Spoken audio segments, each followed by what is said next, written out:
नमस्कार, बहुत स्वागत है आपका। खबर दिन भर देख रहे हैं आप। मैं हूं आपके साथ शिवम सोनी। हरियाणा के कुरुक्षेत्र में किसानों और सरकार में बातचीत विफल होने के बाद उन्होंने जम्मू दिल्ली हाईवे नेशनल 44 पर पिपली के पास जाम लगा दिया है। किसान पुल और सर्विस रोड बंद कर धरने पर बैठ गए हैं। पुलिस ने जाम के चलते वाहनों के रूट को डायवर्ट किया है। दिल्ली से चंडीगढ़ की तरफ से जाने वाले वाहनों को कुरुक्षेत्र के सेक्टर 2-3 कट से ब्रह्म सरोवर होते हुए नेशनल हाईवे 152D पर भेजा जा रहा है। चंडीगढ़ से दिल्ली आने वाले वाहनों को साहा कटपुल के नीचे से दौसड़का, औधैया, बाजैन से लाड़वा होते हुए आगे भेजा जा रहा है। किसानों की सूरजमुखी को लेकर, एमएसपी को लेकर ये धरना हुआ, रैली हुई, जिसमें हरियाणा के अलावा राजस्थान, पंजाब, उत्तराखंड, हिमाचल प्रदेश और यूपी से हजारों की तादाद में किसान पहुंचे। किसान सूरजमुखी पर एमएसपी और किसान नेता गुरराम चड़ोनी और दूसरे नेताओं की रिहाई की मांग कर रहे हैं।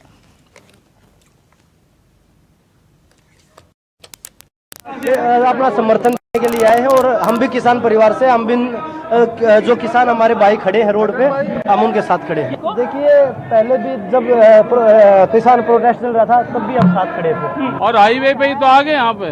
और हाईवे पे भाई इन किसानों की बात मान लो, हाईवे पे ही तो लाठी मारी थी। उन्हें छोड़ दो किसानों को और इनसे बातचीत शुरू कर लो, एमएसपी पर खरीद शुरू करवा दो। दो ही तो सवाल है। अब भाई पुलिस ने रोके क्यों नहीं? भाई पुलिस रोक रही ना, ये तो वहीं बैठ जाते जहाँ पुलिस रोकती। अब यह पुलिस ने रास्ता दिया खोल के, लगा नहीं आगे चले जाओ, आगे चले जाओ। अब तो क्या करें? हाँ, रोकती तो रुक जाते हम तो वहीं। आ जाए प्रशासन, आओगा कोई ना कोई बात करेगा, यहाँ की कमेटी से बात कर ले। भारतीय कुश्ती संघ के चुनाव 4 जुलाई को होंगे। फेडरेशन ने सोमवार को इसका ऐलान किया। पहलवानों से मीटिंग में खेल मंत्री ने 30 जून तक का चुनाव कराने का भरोसा दिया था। ब्रजभूषण शरण सिंह ने चुनाव नहीं लड़ सकेंगे। वे लगातार 3 बार अध्यक्ष रहे हैं, इसलिए फेडरेशन के नियमों के अनुसार वे किसी भी पद के लिए चुनाव नहीं लड़ सकते।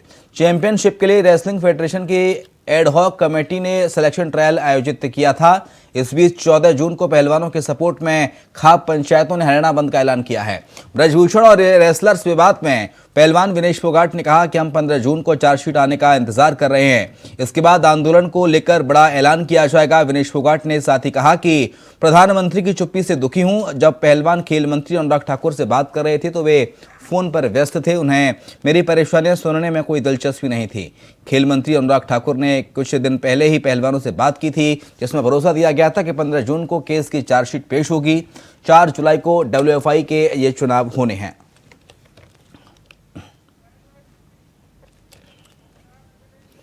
बीजेपी 24 के लोकसभा चुनाव को लेकर रण में कूद रही है। बीजेपी उन जिलों में पहले रैली करेगी जिसमें 2019 के लोकसभा चुनाव में हार मिली थी। ये सीटें थी बिजनौर, अमरोहा, मुरादाबाद, संभल, रायबरेली, घोसी, लालगंज, जौनपुर, अंबेडकर नगर, गाजीपुर, श्रीबस्ती, मैनपुरी, सहारनपुर, आजमगढ़, रामपुर और नगीना। 2019 में रामपुर सीट पर सपा के आजम खान और आजमगढ़ सीट से अखिलेश यादव ने जीत हासिल की थी। इन दोनों सीटों पर सपा का वर्चस्व माना जाता था, लेकिन 2022 में हुए उपचुनाव में ये दोनों सीटें बीजेपी के खाते में चली गईं। रिपोर्ट आप देखिए।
बीजेपी के इलाकों की जनता से नस नस से वाकिफ हैं।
लोकसभा चुनाव को लेकर बीजेपी कई राज्य इकाई में बड़े बदलाव कर सकती है। खबरें हैं कि पार्टी के महासंपर्क अभियान के बाद राज्य इकाई में कई अहम बदलाव किए जा सकते हैं। इस बदलाव में राज्य को नया प्रभारी भी मिल सकता है। इसके अलावा पार्टी में सभी 6 संगठनात्मक क्षेत्रों की नई टीमों का गठन होने के आसार हैं। अभी राष्ट्रीय उपाध्यक्ष राधा मोहन सिंह के पास यूपी प्रभारी की जिम्मेदारी है। लोकसभा चुनाव के पहले महाराष्ट्र, गुजरात और असम से किसी बड़े नेता को जिम्मेदारी दी जा सकती है। इसके साथ ही कई जिलों में जिला अध्यक्ष भी बदले जा सकते हैं। माना जा रहा है कि जिला अध्यक्षों के मोर्चे में भी बदलाव होगा। कई मोर्चों में बदलाव होगा और नया अध्यक्ष मिलेगा। दीगर है कि आने वाले लोकसभा चुनाव को लेकर भारतीय जनता पार्टी सभी 80 सीटें जीतने का लक्ष्य लेकर चल रही है। ऐसे में बीजेपी कोई कोर कसर नहीं छोड़ना चाहती। बीजेपी की राष्ट्रीय टीम में यूपी के नए चेहरे दिख सकते हैं। राष्ट्रीय टीम में यूपी से 5 से 6 नए चेहरे शामिल किए जा सकते हैं। राष्ट्रीय टीम में जातीय और क्षेत्रीय संतुलन का ख्याल रखा जाएगा। राष्ट्रीय टीम में अभी यूपी से राष्ट्रीय उपाध्यक्ष रेखा वर्मा, राष्ट्रीय महामंत्री अरुण कुमार सिंह, मंत्री के तौर पर विनोद सोनकर, हरीश द्विवेदी, कोषाध्यक्ष राजेश अग्रवाल शामिल हैं। किसान मोर्चा के अध्यक्ष राजकुमार चाहर भी राष्ट्रीय टीम का हिस्सा हैं। नई टीम में योगी सरकार के पहले कार्यकाल में डिप्टी सीएम रहे डॉक्टर दिनेश शर्मा, मंत्री रहे श्रीकांत शर्मा, सिद्धार्थ नाथ सिंह, महेंद्र सिंह, सांसद और पूर्व प्रदेश अध्यक्ष लक्ष्मीकांत वाजपेयी का नाम रेस में है। इसके अलावा पिछड़े और दलित वर्ग के सांसदों को भी राष्ट्रीय टीम में जिम्मेदारी दी जा सकती है। बीजेपी के हार दांव जीत के लिए है। अब देखना होगा गृह मंत्री अमित शाह की ये प्रयास यूपी की जनता के दिल में जगह बनाकर वोट में तब्दील होता है कि नहीं। Bureau report, India voice, Lucknow.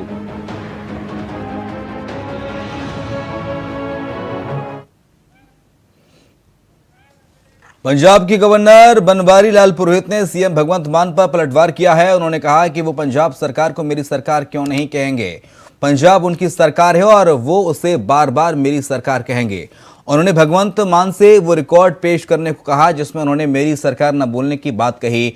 पुरोहित ने कहा कि सुप्रीम कोर्ट के निर्देश हैं कि सीएम को गवर्नर के हर सवाल का जवाब देना होगा, क्योंकि ये सीएम की संवैधानिक जिम्मेदारी है। सीएम मान द्वारा उनकी 10 चिट्ठी का जवाब भी नहीं दिया गया। इन चिट्ठी में कई पुलिस अधिकारियों समेत अन्य विवादों संबंधी निर्देश समेत कई सवाल पूछे गए थे। अब ऐसा है, कौन किसको नहीं करने देता। मेरे 10 चिट्ठी का एक जवाब नहीं, कॉन्स्टिट्यूशन के खिलाफ कर रहे हैं वो है। सुप्रीम कोर्ट ने, अच्छा वो गए सुप्रीम कोर्ट में। सुप्रीम कोर्ट में क्या डिसीजन हुआ आपको मालूम है? सुप्रीम कोर्ट ने बोला कि it is 101% obligatory on the chief minister, he has to give reply. जो भी गवर्नर पूछेंगे वो डॉक्यूमेंट भी देना पड़ेगा, रिप्लाई भी देना पड़ेगा। एक क्लियर वर्ड में है ना? नहीं तो मेरे से ले लेना जजमेंट की कॉपी। सुनिए सुनिए सुनिए, तो पहले तो इनकी बातचीत कर देता हूं। अब मेरे पे भी थोड़ी सी डांट पड़ी है, मैं छिपाता कहाँ हूं। उसमें ये बोला है कि अच्छा, ये मैंने लेटर का पूछा कि लेटर का जवाब दो, तो माननीय मुख्यमंत्री जी ने क्या जवाब दिया था? उन्होंने जवाब ये दिया था कि गवर्नर आप अपना धंधा करो, मैं 3.5 करोड़ लोगों को रिप्रेजेंट करता हूं, हैं? आपकी बात का कोई जवाब आप नहीं देता, क्यों? उसके जवाब में सुप्रीम कोर्ट ने बोला कि जवाब देना पड़ेगा, अभी तक नहीं आया। दूसरा ये भी बोला है कि भाई गवर्नर इनके बराबरी क्यों करना चाहिए, तो इसलिए रामलीला में जो भी बोले उसका जवाब मैं कैसे दूं, क्योंकि सुप्रीम कोर्ट ने बोला है कि बराबरी मत। उधर वैट में बढ़ोतरी को लेकर बीजेपी की तरफ से उठाए जा रहे सवालों पर आम आदमी पार्टी के प्रवक्ता मलविंदर सिंह कांग ने हमला बोला है। मलविंदर सिंह ने बीजेपी से ही सवाल किया कि केंद्र सरकार की तरफ से लंबे वक्त से जो पंजाब में रूरल डेवलपमेंट फंड और जीएसटी को रोका गया है उसको क्यों रिलीज नहीं किया जा रहा। वहीं महंगाई बढ़ने के दावे को दरकिनार करते हुए मलविंदर कांग ने कहा कि सरकार जनता से किए वादों को पुरजोर पूरा करने के पक्ष में वचनबद्ध है। ਭਾਜਪਾ ਦੀ ਕੇਂਦਰ ਸਰਕਾਰ ਨੇ ਪੰਜਾਬ ਦਾ ਪਿਛਲੇ ਲੰਬੇ ਸਮੇਂ ਤੋਂ rural development fund, national health mission ਦਾ ਪੈਸਾ ਔਰ ਜੀਐਸਟੀ ਰੋਕ ਰੱਖਿਆ। ਜਿਹੜੀ ਭਾਜਪਾ ਅੱਜ ਸਾਡੇ ਤੇ ਵੈਟ ਵਧਾਉਣ ਤੇ ਸਵਾਲ ਖੜੇ ਕਰ ਰਹੇ, ਪਹਿਲਾਂ ਸਾਡਾ ਉਹਨਾਂ ਨੂੰ ਸਵਾਲ ਹੈ ਕਿ ਪੰਜਾਬ ਨਾਲ ਵਿਤਕਰਾ ਕਿਉਂ ਮੋਦੀ ਸਾਹਿਬ ਦੀ ਸਰਕਾਰ ਕਰ ਰਹੀ ਹੈ, ਪੰਜਾਬ ਦੇ ਫੰਡ ਕਿਉਂ ਨਹੀਂ ਰਿਲੀਜ਼ ਕੀਤੇ ਜਾ ਰਹੇ, ਪੰਜਾਬ ਨੂੰ ਆਰਥਿਕ ਤੌਰ ਤੇ ਕਮਜ਼ੋਰ ਕਰਨ ਦੀਆਂ ਸਾਜ਼ਿਸ਼ਾਂ ਕੇਂਦਰ ਕਿਉਂ ਕਰ ਰਿਹਾ। ਔਰ ਦੂਜੀ ਗੱਲ, ਮੈਂ ਮੋਦੀ ਸਾਹਿਬ ਨੂੰ ਜਦੋਂ 2014 ਚ ਪ੍ਰਧਾਨ ਮੰਤਰੀ ਬਣੇ ਸੀ, ਉਸ ਟਾਈਮ ਇੰਟਰਨੈਸ਼ਨਲ ਮਾਰਕੀਟ 'ਚ ਜਿਹੜਾ ਪਰ ਬੈਰਲ ਦਾ ਅੱਜ ਤੋਂ ਦੁੱਗਣਾ ਰੇਟ ਸੀ, ਉਸ ਦੇ ਬਾਵਜੂਦ ਵੀ ਦੇਸ਼ 'ਚ ਜਿਹੜਾ ਡੀਜ਼ਲ 60 ਰੁਪਏ ਔਰ ਪੈਟਰੋਲ ਤਕਰੀਬਨ 50 ਤੋਂ 55 ਰੁਪਏ ਸੀ। ਅੱਜ ਇੰਟਰਨੈਸ਼ਨਲ ਜਿਹੜਾ ਆਇਲ ਦੀਆਂ ਕੀਮਤਾਂ ਅੱਧੀਆਂ ਰਹਿ ਗਈਆਂ ਤੇ ਪੈਟਰੋਲ ਜਿਹੜਾ 100 ਤੋਂ ਟੱਪ ਗਿਆ ਤੇ ਡੀਜ਼ਲ ਤਕਰੀਬਨ 100 ਦੇ ਨੇੜੇ ਤੇੜੇ ਪਹੁੰਚ ਗਿਆ। ਇਹਦੇ ਲਈ ਜ਼ਿੰਮੇਵਾਰ ਕੌਣ ਹੈ? ਸੁਖਬੀਰ ਸਿੰਘ ਬਾਦਲ ਸਾਹਿਬ ਦੀ ਤੇ ਮਜਬੂਰੀ ਆ, ਬਜਾਏ ਕਿ ਮੋਦੀ ਸਾਹਿਬ ਨੂੰ ਇਹ ਸਵਾਲ ਖੜਾ ਕਰਦੇ ਕਿ ਪੰਜਾਬ ਦੇ ਫੰਡ ਕਿਉਂ ਰੋਕੇ ਆ, ਉਹ ਮੋਦੀ ਸਾਹਿਬ ਦੇ ਹੱਕ 'ਚ ਖੜੇ ਦਿਖਾਈ ਦੇ ਰਹੇ। ਅੱਜ ਵੀ ਪੰਜਾਬ 'ਚ ਜਿਹੜੀਆਂ ਤੇਲ ਦੀਆਂ ਕੀਮਤਾਂ, ਹਰਿਆਣਾ ਜਿਹੜਾ ਬੀਜੇਪੀ ਰੂਲਡ ਹੈ, ਮੱਧ ਪ੍ਰਦੇਸ਼ ਜਿਹੜਾ ਬੀਜੇਪੀ ਰੂਲਡ ਹੈ, ਔਰ ਰਾਜਸਥਾਨ ਜਿੱਥੇ ਕਾਂਗਰਸ ਦਾ ਰਾਜ ਹੈ, ਉਸ ਤੋਂ ਕਿਤੇ ਘੱਟ ਹੈ। ਮਾਨ ਸਾਹਿਬ ਦੀ ਸਰਕਾਰ ਹਰੇਕ ਹੀਲੇ ਵਸੀਲੇ ਨਾਲ ਪੰਜਾਬ ਦੇ ਲੋਕਾਂ ਨੂੰ ਬਿਹਤਰ ਸੁਵਿਧਾਵਾਂ ਦੇਣ ਦੀ ਵਚਨਬੱਧ ਹੈ ਔਰ ਅਸੀਂ ਉਸੇ ਏਜੰਡੇ ਤੇ ਅੱਗੇ ਵਧ ਰਹੇ ਹਾਂ। और फिलहाल एक ले रहे हैं छोटा सा ब्रेक, फौरन लौटेंगे। 25 के बदमाश को मुठभेड़ के दौरान गोली मारकर भी घायल कर दिया गया है। आपको बता दें ये पूरा मामला है जो ये आरोपी आज मुठभेड़ में घायल हुआ है, ये विगत 29 मई को एक आर्यवर्त बैंक में डकैती की योजना बना करके ये बदमाश काफ़ी तादाद में ये बदमाश से लगभग आधे दर्जन लोग इस डकैती के अंजाम देने के लिए बैंक में गए हुए थे। तभी अचानक ग्रामीणों की सूचना पर पुलिस ने मौके पर पहुंचकर उन बदमाशों को डकैती डालने से रोक लिया था, लेकिन फिलहाल उसी दौरान पुलिस के द्वारा लगभग 4 लोग वहां पर गिरफ्तार किए गए थे, जिसमें से 3 मुठभेड़ के दौरान घायल हुए थे और एक को ग्रामीणों के द्वारा पकड़ा गया था। उसी के तहत आज उसी में फरार चल रहे एक बदमाश को आज पुलिस के द्वारा फिर से मुठभेड़ के दौरान गोली मार के घायल किया गया और उसे पकड़ा गया है, जो कि 25,000 का इनामिया था और कई दिनों से वांछित चल रहा था। उसको आज पुलिस ने गिरफ्तार किया। गिरफ्तारी की अगर बात करें तो पुलिस के मुखबिर के द्वारा सूचना ये दी गई थी कि ये बांदा के बिलगांव और अलिया बुंदेलखंड एक्सप्रेस वे के पास किसी घटना को अंजाम देने के लिए निकला हुआ है। उसी पर तत्काल स्थानीय पुलिस ने मौके पर पहुंचकर और एसओजी टीम ने मामले को संज्ञान लिया और संज्ञान लेते ही तत्काल मौके पर पहुंची और मौके पर पहुंचने के बाद जैसे ही इस आरोपी को पकड़ने का प्रयास किया तो आरोपी के द्वारा तत्काल पुलिस पर फायरिंग शुरू कर दी गई थी। पुलिस पर फायरिंग शुरू करने के बाद पुलिस ने अभी बचाव को लेकर के फायरिंग शुरू की, जिसमें आरोपी के पैर में गोली लग गई थी। और अगर बात करें तो आरोपी को घायल अवस्था में जिला अस्पताल के लिए उपचार के लिए भर्ती कराया गया है और वहीं पूरे मामले की पुलिस के द्वारा और भी जो अपराधी हैं जो फरार चल रहे हैं उनकी भी तलाश लगातार की जा रही है। इंडिया वाइस के लिए संदीप कुमार, बांदा। उधर अमृतसर के गुरु नानक देव विश्वविद्यालय के बाहर एक व्यक्ति से 10 लाख रुपए की लूट हो गई। लुटेरों ने पीड़िता की आंखों में मिर्च डालकर लूट की वारदात को अंजाम दिया। लूट और हत्या की घटनाएं दिन पर दिन बढ़ती जा रही हैं। डकैती की कई घटनाएं सीसीटीवी कैमरे में कैद होती दिख रही हैं, लेकिन पुलिस के हाथ खाली नजर आ रहे हैं। जानकारी के मुताबिक पीड़ित बैंक में कैश जमा करने जा रहा था। इसी दौरान हाथापाई के बाद लुटेरे उससे रुपए लूट ले गए। फिलहाल पुलिस ने मामले में रिपोर्ट दर्ज कर जांच शुरू कर दी है।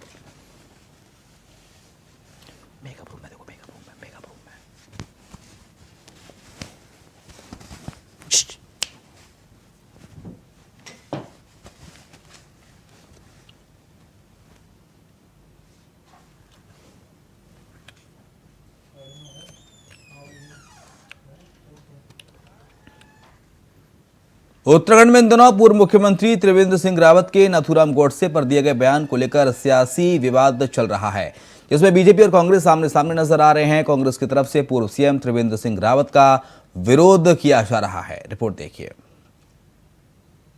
गोडसे एक देशभक्त थे, उनकी देशभक्ति पर संदेह नहीं किया जा सकता। नाथूराम गोडसे एक देशभक्त थे, उनकी देशभक्ति पर संदेह नहीं किया जा सकता। उत्तराखंड में पूर्व मुख्यमंत्री त्रिवेंद्र सिंह रावत के इस बयान पर सियासी भूचाल आया हुआ है, जिसमें बीजेपी कांग्रेस आमने सामने आ चुके हैं। कांग्रेस सड़कों पर विरोध प्रदर्शन कर रही है तो राजनीति के जानकार इस भाजपा की लोकसभा चुनाव की तैयारी मान रहे हैं। पूर्व मुख्यमंत्री त्रिवेंद्र सिंह रावत का नाथूराम गॉडसे पर दिया गया बयान सियासत का मुद्दा बना हुआ है। पूर्व सीएम त्रिवेंद्र सिंह रावत अब भी लगता है कि अपने बयानों पर अड़िग हैं। सुनिए क्या कहना है त्रिवेंद्र सिंह रावत का। कांग्रेस पार्टी ने हमेशा गांधी जी के नाम का दुरुपयोग किया है। तो पहला तो इन्होंने गांधी जी को उस समय मार दिया जब इन्होंने भारतीय राष्ट्रीय कांग्रेस बना करके चुनाव लड़ना शुरू किया। दूसरा इन्होंने तब मार दिया जब उन्होंने उनके अहिंसा के सिद्धांत का पालन नहीं किया, सत्य के पालन नहीं किया और खादी का पालन नहीं किया। ये गांधी जी के बारे में हम बड़े गांधीवादी हैं, इससे कोई गांधीवादी नहीं हो जाता। जिस तरह से कोई सियार शेर की खाल ओढ़ ले और कहे मैं शेर हूँ, तो भैया वक़्त आने पे उसकी औकात पता चल जाएगी। वही कांग्रेस की हालत है। पूर्व मुख्यमंत्री के बयानों का समर्थन भारतीय जनता पार्टी भी कर रही है। भारतीय जनता पार्टी के विधायक विनोद चमोली की माने तो कांग्रेस को अब ये बताने की जरूरत नहीं है कि गांधी जी भाजपा के लिए क्या मायने रखते हैं, मगर कांग्रेस है जो कह रही है कि बीजेपी अपने ऐसे बयानवीर नेताओं पर लगाम नहीं लगाती है, तब तक कांग्रेस का विरोध प्रदर्शन जारी रहेगा। देखिए, जहां तक मैं समझता हूं कि मीडिया ने भी पूरा सच नहीं दिखाया है, क्योंकि जो पूरा विषय था वो मीडिया में नहीं आ पाए। कुछ उसके एक पार्ट को लेकर ये सब मामला चल रहा है, लेकिन गांधी जी का स्थान भारतीय जनता पार्टी के लिए क्या है ये कोई बताने की आवश्यकता नहीं, सब जानते हैं। हमारी जो पंच निष्ठाएं हैं, जिन सिद्धांतों पर भारतीय जनता पार्टी चलती है, उसमें गांधीवादी समाजवाद भी एक निष्ठा है जो हमारे संविधान का हिस्सा है, भारतीय जनता पार्टी के संविधान का हिस्सा है।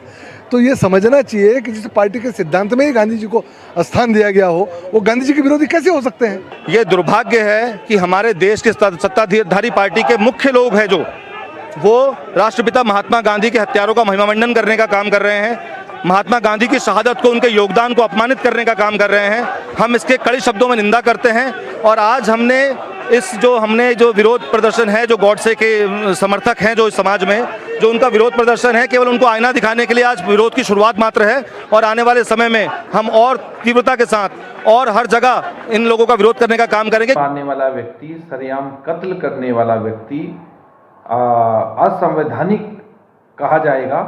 और ऐसे व्यक्ति के विषय में यदि उत्तराखंड के पूर्व मुख्यमंत्री ये कहें कि वो देशभक्त है, तो इससे भारतीय जनता पार्टी की देशभक्ति वाली बात पर भी प्रश्न चिन्ह खड़ा होता है। बयान पर सियासत तूफान थमने के आसार कम लगते हैं, क्योंकि त्रिवेंद्र अपने तर्क गिनवा रहे हैं और कांग्रेस इसे गांधी का अपमान और बीजेपी के गॉडसे प्रेम का हकीकत बता रहे हैं।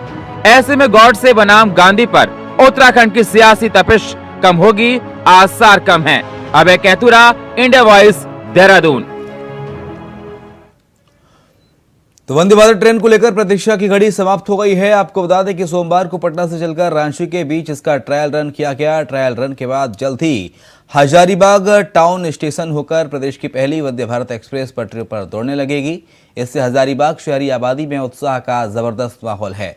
दूसरी ओर जिले की ग्रामीण आबादी में इसको लेकर गहरी निराशा भी है। वजह है कि वंदे भारत के प्रभावित स्टॉपेज में कोडरमा के बाद हजारीबाग टाउन और इसके बाद बरकाकना ही शामिल है। ऐसे में इसके बीच के किसी स्टेशन में ये नहीं रुकेगी।